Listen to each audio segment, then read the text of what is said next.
मुकदमा दर्ज नहीं होने का कारण पुलिस प्रशासन यह बता रहा है कि हमारे पास में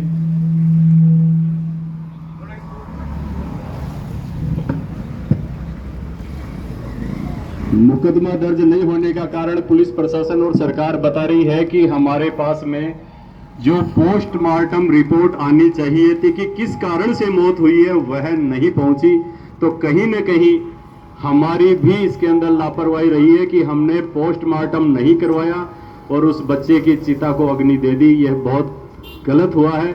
उस समय कोई भी समझदार व्यक्ति अगर उनको रोक लेता या धरना उसी समय डेड बॉडी को लेकर हम लोग बैठ जाते कि जब तक पोस्टमार्टम नहीं होगा, पोस्टमार्टम की रिपोर्ट नहीं आएगी, तब तक हम यहां से नहीं उठेंगे या धरना ये प्रदर्शन जारी रहेगा।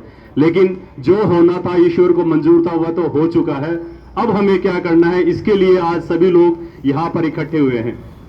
और सबसे बड़ी बात है कि हमारे समाज के जो अभी चिकित्सा मंत्री हैं गजेंद्र सिंह जी खींवसर हैं, जो विधानसभा क्षेत्र में हम लोग बैठे हैं वहां पर दिया कुमारी जी हैं, और बाईपास के पार जाते ही हमारे राज्यवर्धन सिंह जी हैं। तीन मंत्री समाज के होते हुए भी आज समाज के बच्चे को या उसके परिवार को न्याय नहीं मिल पा रहा, यह दुर्भाग्यपूर्ण है। इतनी बड़ी घटना होने के बाद भी आज सोशल मीडिया के माध्यम से हर व्यक्ति को पता रहता है कि कहां पर क्या संभव मीटिंग हो रही है या किस तरह से धरना प्रदर्शन किया जा रहा है। उसके बावजूद भी समाज के तीन जनप्रतिनिधि होने के बाद उनकी तरफ से अभी तक सरकार पर किसी तरह का कोई दबाव नहीं बनाया गया। पुलिस प्रशासन के द्वारा या पुलिस विभाग को कार्रवाई करने के लिए नहीं कहा गया। हमारे रेलवे लाइन के उस पार बहुत बड़ा हमारे समाज का सर्वोपरि संगठन क्षत्रिय युवक संघ भी यहाँ पे विराजमान है, उनको भी यहाँ पे मौके पे आना चाहिए था। लेकिन इस समाज की यह दुर्भाग्य है, यह दुर्भाग्यपूर्ण मानता हूं कि समाज की जब भी कोई ऐसी विपत्ति आती है या हमारे महापुरुषों पर टिप्पणियां होती है तो समाज के ये जनप्रतिनिधि या जो सामाजिक संगठन है वह बढ़कर नहीं आते। उस समय भी सिर्फ न्योतों का इंतजार करते हैं कि हमारे को निमंत्रण दिया जाए, उसके बाद में हम लोग आएंगे। यह गलत है। समाज को, इन संस्थाओं को या जो हमारे जनप्रतिनिधि समाज के हैं उनको भी कहीं न कहीं जब कोई ऐसा काम पड़े या किसी परिवार के साथ ऐसा बड़ा कोई हादसा हो जाए तो हमें उनको बुलाना या उनको आईना दिखाना आना चाहिए। ये कहीं ना कहीं कमी इस समाज की रहती है कि इसीलिए आज हमारे जनप्रतिनिधि हमारे बीच में मौजूद नहीं है। वरना तीन मंत्री होने के बाद आज 5-6 दिन निकल गए इस घटना को, उसके बावजूद भी मुकदमा दर्ज नहीं हुआ। आखिर कारण क्या है? पोस्टमार्टम नहीं हुआ, मान लिया गलती हो गई, परिवार से हो गई, परिवारजन उस समय दुख की घड़ी में थे, उनको ये ख्याल ही नहीं आया कि पोस्टमार्टम भी कराना चाहिए, ये आगे ये काम आएगा। लेकिन अब हम लोग विभाग पर उसके बाद कार्रवाई करेंगे, उससे पहले समाज की संस्थाएं, समाज के जो जनप्रतिनिधि हैं या तो वह मौके पर आए या उनके जो भी प्रतिनिधि करते हैं वह यहां पर आकर सरकार से वार्ता करे और इस परिवार को किस तरह से न्याय मिल सकता है और उस हॉस्पिटल के खिलाफ क्या कार्रवाई हो सकती है वह जरूरी है। आज समाज यहां पर इकट्ठा हो रहा है और भी इकट्ठा होगा। यहां पर जिस तरह से मातृशक्ति विराजमान है, समाज बंधु विराजमान है, तो इस समाज के माध्यम से और इस मीटिंग के माध्यम से ये शोक संदेश है, ये शोक सभा है, यहाँ के माध्यम से एक संदेश जाना चाहिए कि यह जो राजपूत समाज आज इकट्ठा हुआ है न्याय के लिए, शुभम की न्याय के लिए, उसको न्याय परिवार को दिलाने के लिए सबसे पहले समाज के जनप्रतिनिधि और समाज की सामाजिक संस्थाएं जो संस्थाएं बनी हुई हैं उनके लोग यहाँ पर आए, वह हमारे से वार्ता करे और वह वार्ता करने के बाद में प्रशासन से बात करके और इस हत्यारे हॉस्पिटल के खिलाफ कार्रवाई करे, तब जाके न्याय मिलेगी। हम यहाँ लोग करीब 25 साल से मैं भी जयपुर में रह रहा हूं और राजपूत समाज के कई आंदोलन मैंने देखे हैं, लेकिन हमारा आंदोलन कमजोर कहां पड़ता है कि जब तक हमारे समाज के चुने हुए जनप्रतिनिधि हमारे बीच में नहीं आएंगे तब तक न्याय नहीं मिलेगा। ये सत्य बात है।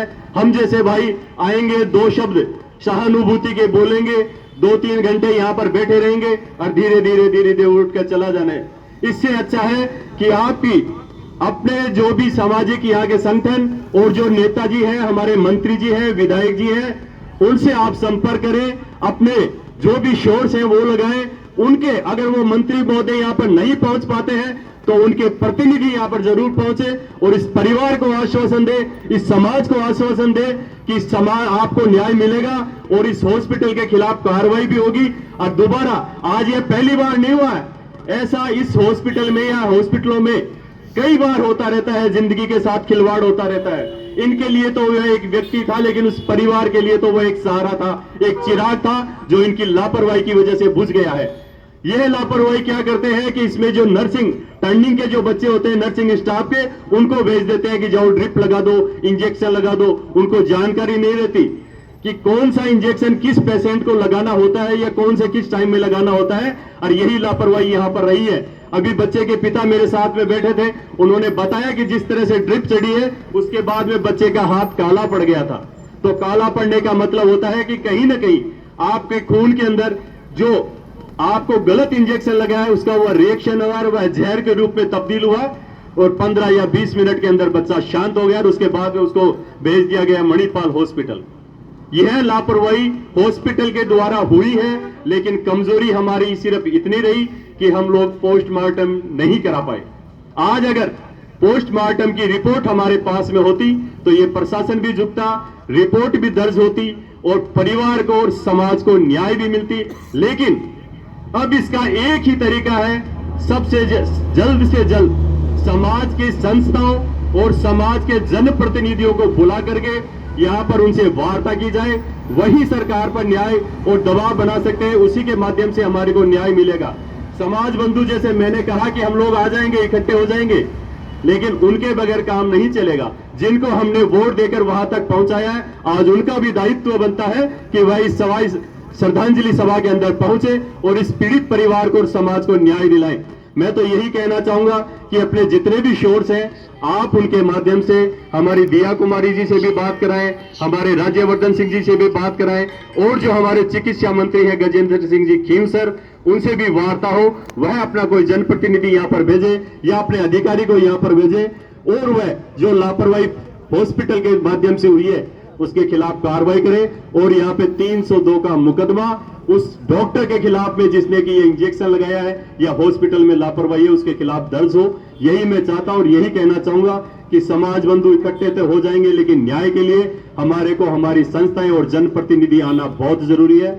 आप लोग बैठे समाज के बीच में बैठे हैं, न्याय मिलेगा, लेकिन इंतजार करना पड़ेगा। इंतजार किनका? हमारे द्वारा, हमारे वोटों के द्वारा, हमारी समाज की सीट के द्वारा जो जनप्रतिनिधि चुने गए हैं वह मौके पे पहुंचे और वह आकर के हमारे से वार्ता करे, सरकार से वार्ता करे और इस परिवार को और इस समाज को संतुष्ट करे।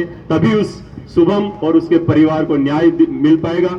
मैं शुभम के परिवारजनों को श्रद्धांजलि के माध्यम से सिर्फ यही कहना चाहूंगा कि आपने अपना बच्चा खोया है, लेकिन आज इस शोक की सभा के अंदर पूरा समाज आपके साथ में खड़ा है। आप निश्चिंत रहें, न्याय आपके परिवार को जरूर मिलेगा और इस हॉस्पिटल के खिलाफ कार्रवाई होगी।